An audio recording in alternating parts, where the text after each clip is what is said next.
नमस्कार मित्रांनो, बाळूमामा फार्म या चॅनलमध्ये आपलं सहर्ष स्वागत आहे.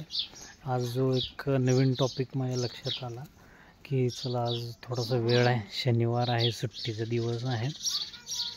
मी पण जॉब करतच हा एक साईड बिझनेस म्हणूया तो चालू केलेला आहे. घरचे बघतात, म्हणजे मॅडम आमच्या बघतात या व्यवसायाकडे. मी पण सकाळ संध्याकाळ थोडंसं लक्ष देतो आणि सगळं नियोजन जे ह्याचं राहतं आहे ते आमचं एक टाईम मुरघास आणि एक टाईम हिरवा चारा याच्यावरतीच राहते. तर तुम्ही मेंढ्यांची क्वालिटी पण बघू शकता, एकदम मस्त राहतात मेंढ्या. बंदिस्तच आहे सगळं, याच्यामध्ये कोणी सोडायला जात नाही, 1 मिनिटसुद्धा आम्ही शेडच्या बाहेरसुद्धा काढत नाही.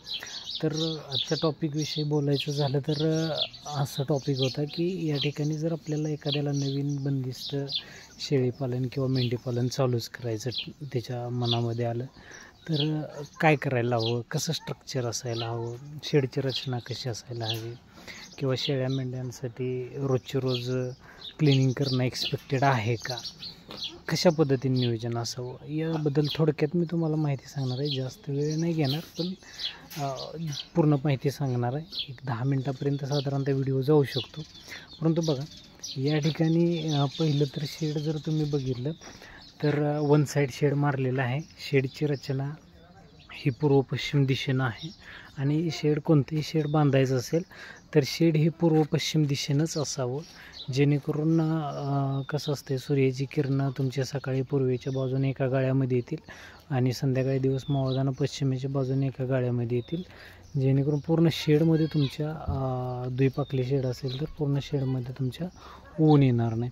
आणि जर सिंगल वन साईड जर शेड असेल, आता ह्या जनावरांना, लहान जनावरांना शेड हे एकच बाजूने असावं, एकच पाकली असावं, जेणेकरून काय होतं, आता तुम्ही सध्या बघू शकता, आता सध्याचं टायमिंग झालेलं आहे 3-3:30 वाजलेले आहेत. तर या शेडमध्ये बघा ऊन कुठपर्यंत गेलेलं आहे हे तुम्हाला दिसतं. अजून एका तासामध्ये या शेडमध्ये पूर्ण शेडमध्ये ऊन फिरून येतं, जेणेकरून काय होतं, अशी शेडची एक वन साईड रचना असेल ना तर तुमच्या या शेडमध्ये प्रॉब्लेम होत नाहीत. म्हणजे ह्या लहान ह्यांचं कसं असतं, मुतारी किंवा तुमचे हे शेणकूट वगैरे, यांचे लेंड्या वगैरे, तर याचं जर वाळलं नाही हा शेड तर याच्यामध्ये गोचीड, त्याच्यानंतर पिसवा याचं प्रमाण जे आहे ते याच्यामध्ये जास्त होतं. म्हणून शेड एक पाकली जर असेल, अनुभवी तज्ज्ञांचा सल्ला घेऊनच आपण केलेलं आहे. तर त्यांच्या म्हणण्यानुसार आहे की शेड हे या जनावरांना एक पाकलीच असावं.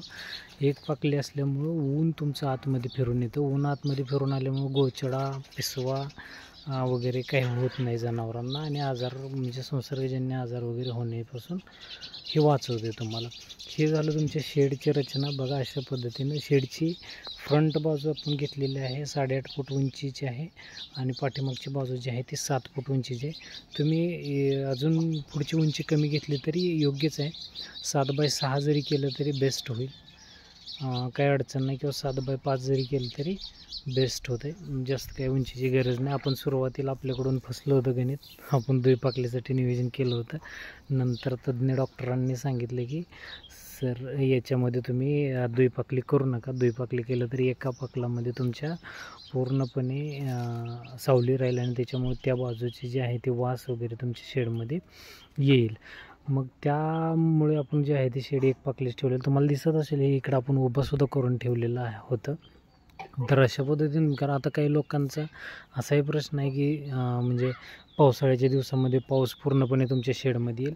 तर मी सांगतो, पाऊस येतो परंतु पूर्ण शेडमध्ये पाऊस येत नाही. पाऊस जरी ह्या दिशेनं जरी आला तुमचा उत्तरेकडून, तरी पाऊस तुमचा हा शेडच्या एक 10% ते 15% भागामध्ये पाऊसचे शितोडे आतमध्ये जातात.